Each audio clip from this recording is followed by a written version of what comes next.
All right. So question says that we need to find greatest integer of under root of k, where sigma of greatest integer of under root of k, where k is varying from 1 to up to 202. ठीक है. तो basically k का value 1 से 202 तक जा रहा है और उसके स्क्वायर रूट का हमें ग्रेटेस्ट इंटीजर का सिग्मा निकालना है. ठीक है. तो देखो पहले तो ये वैल्यूज देखते हैं. जैसे k की वैल्यू 1 होगी, तो जब k की वैल्यू 1 होगी, पैटर्न अगर आप देखोगे k को 1 डाला तो 1 आएगा, k को 2 डालते हैं under root of 2 is 1 point something and that will be 1 again, plus k को 3 डाला, फिर से under root of 3 is 1 point something, उसका ग्रेटेस्ट इंटीजर भी 1. बट जैसे हम k को 4 डालते हैं, square root of 4 is 2 and greatest integer of 2 is 2. ठीक है. सिमिलरली ग्रेटेस्ट जब k को 5 डालेंगे, square root of 5 is 2 point something and उसका greatest integer again 2 plus and so on. ठीक है. तो पहले कुछ वैल्यूज 1 आई, फिर कुछ 2 आई एंड सो ऑन. इस तरीके से पैटर्न चल रहा है. ठीक है. तो इस बेसिकली क्वेश्चन को ना हम थोड़ा सा ब्रेक करते हैं. हम वैल्यूज ऑफ k देखते हैं क्या क्या हम डालेंगे. ठीक है.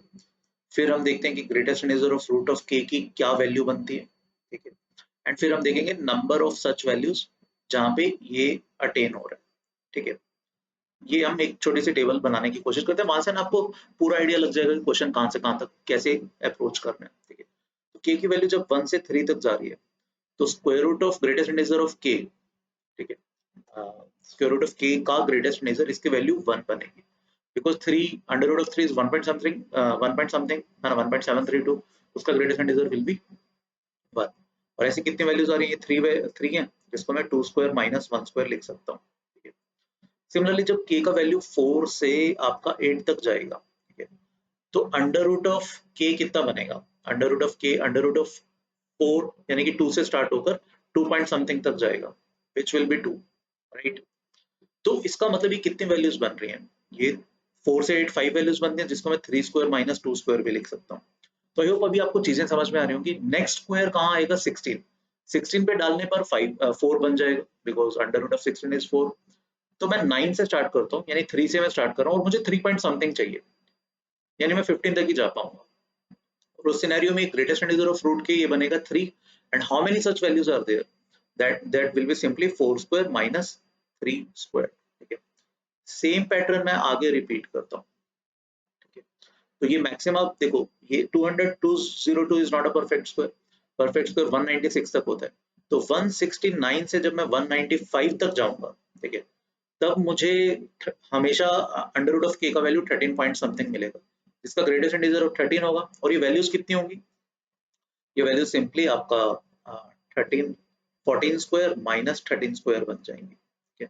बट इससे आगे 196 से लेकर मैं 202 तक की बात करूं, तो उसका अंडर रूट ऑफ k का वैल्यू 14 या 14 पॉइंट समथिंग बनेगा एंड हेंस उसका greatest integer will be 14. And अब ये 196 से 202 कितने वैल्यूज हैं, these are 7 values including obviously both values, है ना. अब all we need to find is sum of these things, है ना. तो 1 कितने बार आ रहा है, 1 is coming 2 square minus 1 square. तो चलो मैं यहाँ पे लिख देता हूँ, 1 बनेगा 1 is coming 2 square minus 1 square times, plus 2 कितने बार आएगा, 2 is coming 3 square minus 2 square times, plus similarly 3 कितने बार आ रहा है, 3 is coming 4 square minus 3 square times. ठीक है. Plus and so on. 13 कितने बार आ रहा है, 13 आ रहा है आपका 14 स्क्वायर्ड माइनस 13 स्क्वायर्ड. ठीक है. 13 से पहले 12 कितने बार आया होगा, that could have come 13 square minus 12 square, है ना. प्लस अब ये 14 कितने बार आया, दिस इज ओनली 7 टाइम्स 14. ठीक है. अब all we need to find is this sum, ये सम हमें निकालना. और ये काफी हद तक है ना सीक्वेंस सीरीज का एक सिंपल सा क्वेश्चन लगेगा आपको. देखो -1 स्क्वायर अलग निकाला मैंने, 2 स्क्वायर एक बार पॉजिटिव का, फिर 2 स्क्वायर 2 बार नेगेटिव का, इफेक्टिवली -2 स्क्वायर मिला. सिमिलरली 3 स्क्वायर 2 बार पॉजिटिव का, बट 3 स्क्वायर फिर आगे 3 बार नेगेटिव का, इफेक्टिवली -3 स्क्वायर मिला. सिमिलरली -4 स्क्वायर होगा एंड सो ऑन. यहाँ पे भी आप देख सकते हो 13 स्क्वायर 12 बार पॉजिटिव का, फिर 13 स्क्वायर 13 बार नेगेटिव का, है ना. यहाँ पे -13 स्क्वायर है, तो ये हमारा -13 स्क्वायर तक चलेगा. बट उसके अलावा पॉजिटिव में क्या क्या चीजें, 14 स्क्वायर कितने बार आ रहे हैं, 13 बार. अपार्ट फ्रॉम दैट 14 एक 7 बार भी आ रहा है. This is the thing. And we know sum of squares of first n natural numbers, उसका फॉर्मूला होता है n into n plus 1 into 2n plus 1 by 6. तो इफेक्टिवली बना 14 square times 13 plus 14 into 7 minus n into n plus 1 into 2n plus 1 by 6. Okay. All we need to do is just calculate this value, and that comes out to be 1827, right? So answer for this question will be 1827, right?